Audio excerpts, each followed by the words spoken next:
वो सबकी सेवा करता है, पर अपनी सेवा मुझसे करवाता है। अरे छोटा सा तो है, ऐसे मटक मटक के जाता है, हम तो उसको देखने के लिए खड़े रहते हैं बाहर। कैसे बढ़िया लगता है। कई लोग तो देखने ही आते हैं उसको कि कैसे सब्जी परोस रहा है, कैसे पूड़ी परोस रहा है, कितना सुंदर लगता है। छोटा सा तो है, उसकी क्या सेवा करनी पड़ती। अरे बहन तुम क्या जानो, 2, 4, 5, 10 किलो आटे की कब कब में रोटियां पूड़ियां खा जाता है चपेट करके। कोई पता नहीं चलती, पेट है, कुआ है, समुद्र है, क्या है, पता नहीं चलता है। इतना खाता है, इतना खाता है, इतना खाता है। 4 घंटे की समाधि पर बैठता है एक साथ, थाली नहीं थाल लगाना पड़ता है उसके लिए, इतना खाता है। जैसे ही कहा इतना खाता है, ठाकुर जी अंतर ध्यान हो गए।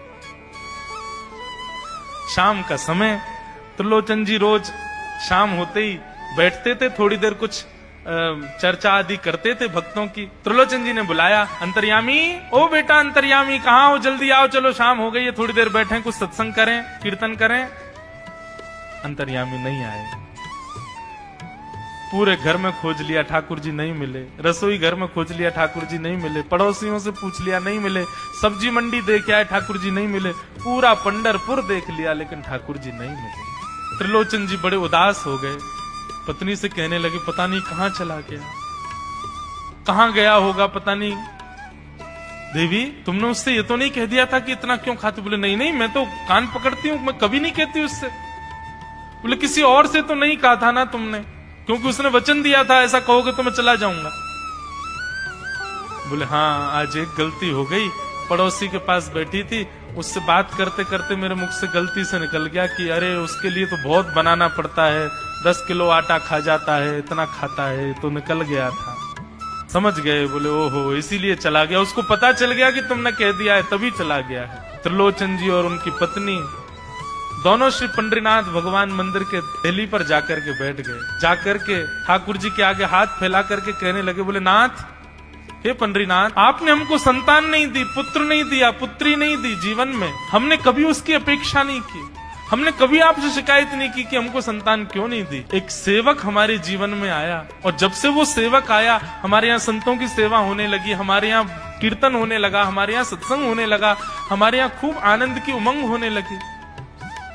उस सेवक ने हमको आपसे और प्रेम करवा दिया। ठाकुर जी हम आज आपसे दोनों भीख मांग रहे हैं, हमें कुछ मत दीजिए, आप भी मत मिलिए हमको इस जन्म में, लेकिन हमारे उस सेवक अंतर्यामी को हमको वापस कर दीजिए भगवान, वो जहां कहीं भी हो उसको वापस भेज दो हमारे पास। ऐसा कह करके रुदन करने लगे, नेत्रों से आंसू गिरने लगे, चरणों में प्रणाम करके श्री पंडरीनाथ भगवान को रुदन करने लगे त्रिलोचन जी और उनकी पत्नी। इतने में ही स्वर सुनाई दिया, बाबूजी। अंतर्यामी का स्वर सुनते ही पीछे मुड़ करके देखा तो पीछे तो कोई दिखा नहीं। अरे इधर देखिए, पीछे कहां देख रहे हैं। वापस से पंडरीनाथ भगवान की ओर देखा तो श्री पंडरीनाथ भगवान की जगह ही अंतर्यामी बालक खड़ा हुआ है, सामने खड़े होकर के उनको आशीष दे रहा है। त्रिलोचन जी तो भाव विह्वल हो गए। बोले कैसी कृपा नाथ आपकी। बोले आप ही थे क्या। बोले तो इतनी अच्छी संत सेवा, इतनी अच्छी खीर, इतनी अच्छी पूड़ी, इतनी अच्छी सब्जी, और आपकी जो सेवा, और इतने अच्छे अच्छे सत्संग कीर्तन, ये मेरे अलावा कौन कर सकता है। संतों की सेवा तो मैं ही करता हूं ना, आपने संत सेवा के लिए सेवक मांगा था, इसलिए मैं ही आपके यहाँ चल करके आ गया। और श्री त्रिलोचन जी पर अद्भुत कृपा करके भगवान ने उनको कृतार्थ